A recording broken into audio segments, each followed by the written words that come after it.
Bed had always been a haven for me, as I'm sure it has been for many others. A soft rectangle of comfort that I can always rely on. It didn't matter how hard my day was or how harsh the weather outside those four edges, it always soothed me. I'd argue the harsher days made it feel more inviting. All my worries and stress bleeding out of me, soaking into the bed sheets. That's all anyone needs, somewhere to rest their head. And usually, if you can be lucky enough, you might find someone to share that space with. And I was lucky enough. As wonderful as laying in bed is, when my wife would crawl in and pull up close to me, it was another ball game. Her heat would mesh with mine, skin would run flush together, and we would become symbiotic until the sunrise. That's all I needed, all I wanted. I normally crawl into bed before she gets home. Her job would have her working different hours each day while my schedule was steady. So I'd enjoy my alone time, get comfortable in bed, and eagerly await her arrival. So that's how it went.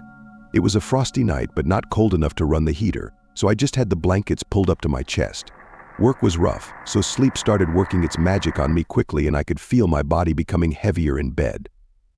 I was in and out, so time wasn't really something I had a concept of, so when I felt a pressure on the bed, it made sense that it was my wife. Her fingers were icy as they slipped under the shirt I was wearing and rested on my chest. Her frame latched onto mine like a puzzle, and she wrapped her arms around me. She was so cold, uncomfortably so. It caused my teeth to clatter together for a moment as she siphoned my body heat until we had reached an equilibrium. Her fingers gently pressed into my skin, a tender pressure I had felt time and time again, one that always lulled me to sleep. And I could feel it then, slumber ready for its final approach. So it was there, seconds from reaching my dreams, that I heard the front door closing. It felt like someone had ripped the bed sheets off me, thin and piercing needles of cold, running shivers all over me. It was loud, the door closing, I mean. I was frozen. I could feel the fingers on my chest tighten in response to the noise as well. It was taking me a while to process what was happening. But I figured she had forgotten to lock the front door, and someone had slipped inside, perhaps closing the door harder than they intended to in their rush. "Stay here," I whispered harshly, words filled with the panic response I was trying to fight off. Quickly shunting the hand away from my chest, I got out of bed and gripped the baseball bat we keep by the bed. An object I had hoped I'd never have to pick up in a situation like this. Stepping cautiously towards the bedroom door, I could see that someone had turned a light on. The kitchen light spilled out, meekly illuminating a few spots of the apartment. My fingers gently pried the bedroom door wider open, trying to avoid its usual squeaking. The baseball bat rested on my shoulder as I tried to recall the last time I had even swung a bat, suddenly all too paranoid that I might not do so effectively. There was the sound of rummaging from the kitchen, a small clattering of pots and pans.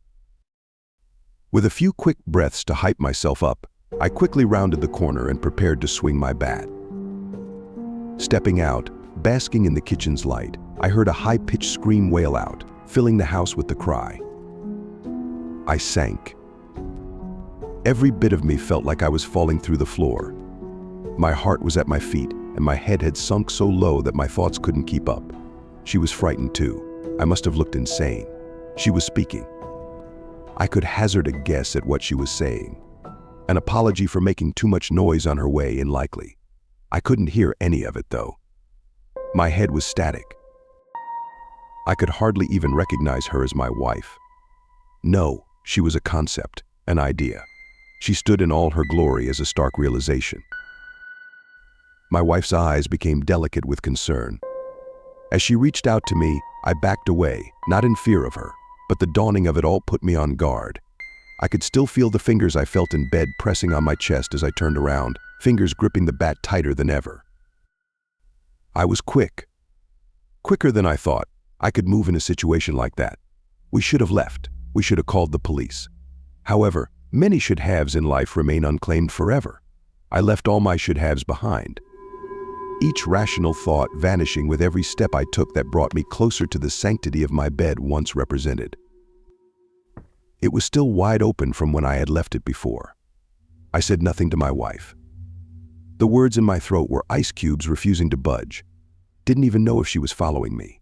Focusing and narrowing in on my goal was all I could do to stop myself from toppling over, from bawling up on the floor in hysterics. Returning to the room and edging through the doorway, I had expected to see the bed empty. I had so desperately wanted to laugh it off, to rationalize that my dreams and reality had meshed while drifting off, and that nothing, absolutely nothing, was amiss. At the very worst, I could claim that I was losing my mind. Just enough moonlight. I cursed that there was enough moonlight basking my room. I wish something had swallowed up the moon, plunging the world into darkness, but there was just enough to see it. To see the bed sheets being wrinkled by the hand that had been on my chest. Just enough moonlight to bounce off her eyes, peering up at me, small pricks of silver light. Her frame was bathed in the gentle glow of moonlight, her skin taking on a pale and milky blue hue, with splotches of black reminiscent of resting ash. That thing in my bed. The moonlight allowed me to see it.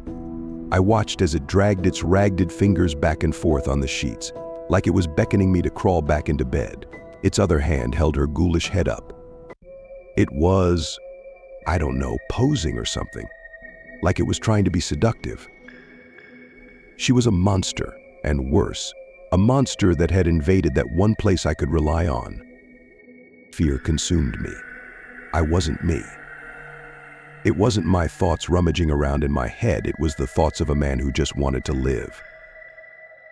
I'm not sure if she had even made a noise when the end of my bat met with her soft temple. It turned out I knew damn well how to swing that thing. It was almost pretty, how the red inside of her meshed with the cold color palette the room was adorning. There was almost no resistance, none that I could feel in the moment.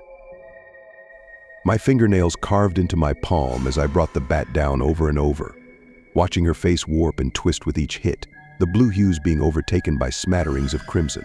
Her body jerked with each hit, pulses of life reaching out before quickly vanishing. I should have taken a second. I should have assessed the situation. My wife, the cops, everyone I talk to tells me that what I did was natural. A fight or flight response gone completely haywire. But now that it's over, every time I lay my head down on the pillow, I can hear that horrid thud. An axe splitting the bark of a tree. A wet towel smacking the linoleum. It pulses in my head, poisoning my sanctuary. I don't know how many times I hit her.